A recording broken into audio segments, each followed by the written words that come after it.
Aunque nos cueste creerlo, el inicio de este debate data del 1 de abril del año de 1994, fecha en la que comenzó a regir la Ley 100 del año de 1993.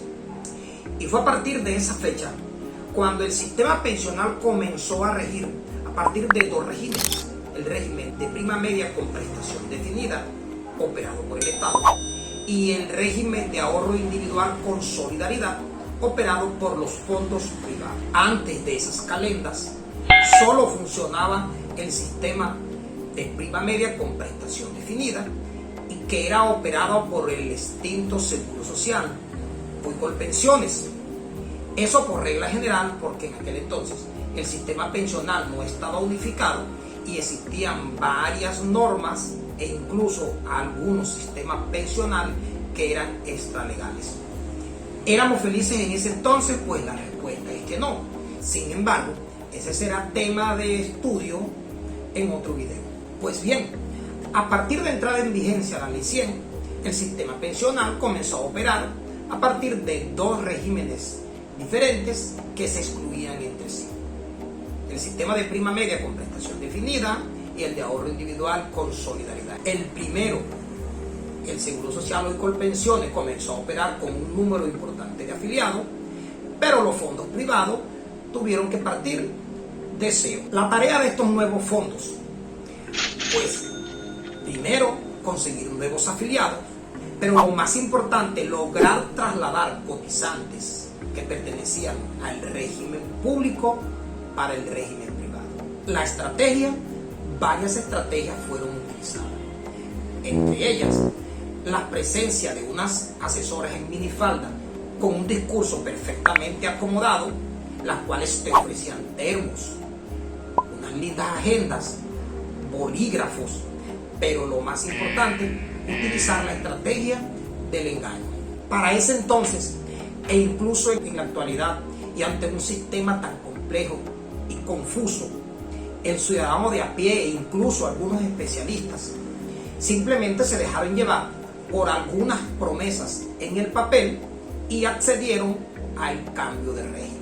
Pues claro, cuando a ti te dicen que ya no te pensionarás a los 62 años si eres hombre o a los 57 años si eres mujer, sino que por el contrario, te puedes pensionar a 58 años siempre y cuando cuentes con el capital requerido, pues la respuesta normal es: ¿dónde te firmo? Sin embargo, lo que no te explicaba la asesora de las minifaldas era que ese empleado que teníamos al frente nunca jamás iba a poder obtener el capital requerido para pensionarse a la edad señalada, e incluso la mayoría ni siquiera con los 62 o 57 años. Pero pasó el tiempo y ya muchos colombianos entrados en edad comenzaron a enterarse de que efectivamente el cuento de pensionarse antes de la edad requerida por el régimen de prima media con prestación definida no era más que una quimera. Pero lo más terrible fue que con la edad de pensión se dieron cuenta que las mesadas pensionales que recibían o que podían recibir, comparado con el que podían recibir en el régimen de prima media con prestación definida, había una diferencia descomunal. Y pues la reacción lógica ante semejante barbaridad era: me han robado. ¿Y cómo buscar la solución a tan grandísimo problema? Pues la solución que observaban era acudir a la ley. Pero la sorpresa era que al acudir a la ley se encontraban con que la norma, es decir, la Ley 100, prohibía el traslado de régimen a aquellas personas que le faltara 10 años o menos para obtener su edad de pensión. Ante eso, pues a sabienda de que quien estaba solicitando ya tenía en ese momento la edad de pensión, no hay mejor camino, no tuvieron un camino diferente que resignarse. Y así fue. Muchos se resignaron y recibieron la chichigua que les tocó.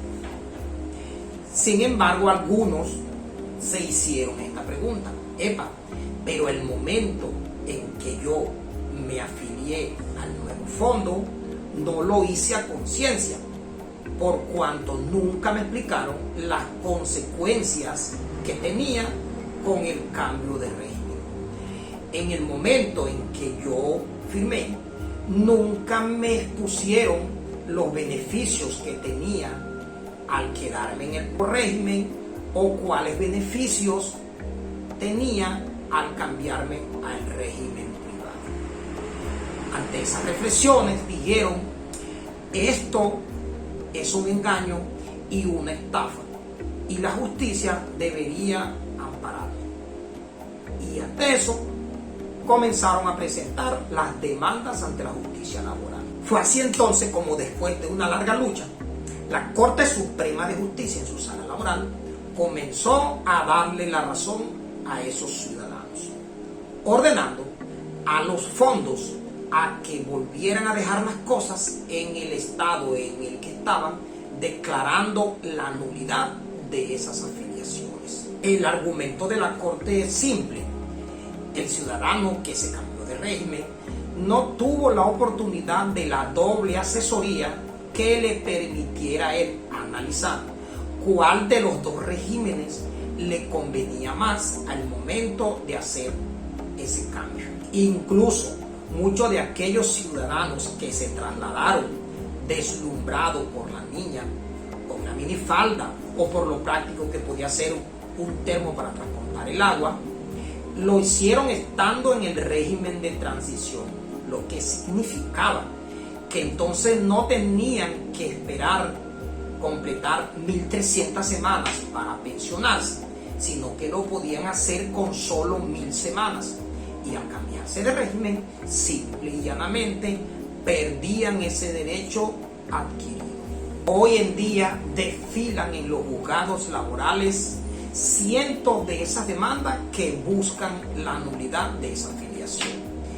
Y lo peor es que el 98% de ellas prospera. Ante esa realidad, entonces, el gobierno nacional, intentando atravesársela a un proyecto de ley que cursa en la Cámara de Representantes, que persigue que se puedan cambiar, para evitar ese cúmulo de demandas, que se puedan cambiar aquellos que están afiliados y que tienen en cualquiera de los dos regímenes un mínimo de 750 semanas, poder pasarse a colpensiones. Para evitar el trámite de ese proceso, el gobierno le colgó un artículo a la ley de presupuesto del año 2022 que permite el cambio express de los regímenes privados a colpensiones, siempre y cuando aquel ciudadano cuente con un número mínimo de 750 semanas, pero en el régimen de prima media con prestación definida. Es decir,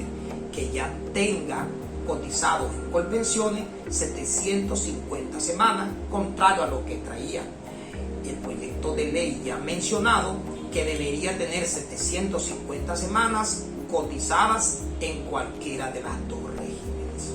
Además, que el ciudadano le hagan falta 10 años o menos para alcanzar su edad de pensiones.